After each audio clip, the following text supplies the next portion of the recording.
اللہ تبارک و تعالیٰ نے انسان کی زندگی کے ارتقائی مراحل 3 رکھے ہیں۔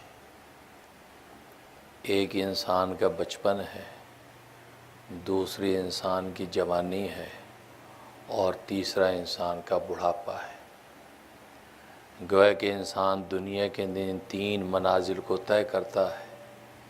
پہلے اس انسان پر بچپن گزرتا ہے، پھر اس کے بعد اس پر جوانی آتی ہے، پھر بڑھاپے میں قدم رکھتا ہے۔ بڑھاپے کے بعد اب اس کی انتہا ہو جاتی ہے، گویا کہ اس دنیا کی عالم کو چھوڑ کر ایک دوسرے عالم میں منتقل ہو جاتا ہے۔ چونکہ یہ منتقل ہوتا ہے ایک عالم سے دوسرے عالم میں، اس لیے یہ ابدی ہے، ازلی تو نہیں ہے کہ ہمیشہ سے ہو، بلکہ یہ بعد میں پیدا کیا گیا ہے۔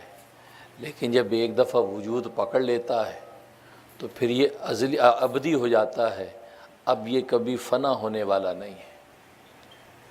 اس کے منتقل ہونے کے عالم بدلتے رہتے ہیں۔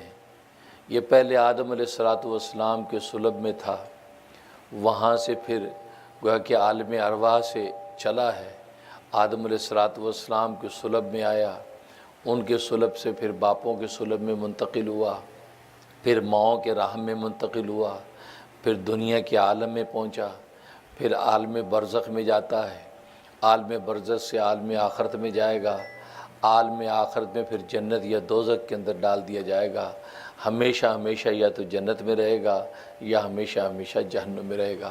اب یہ فنا نہیں ہوتا۔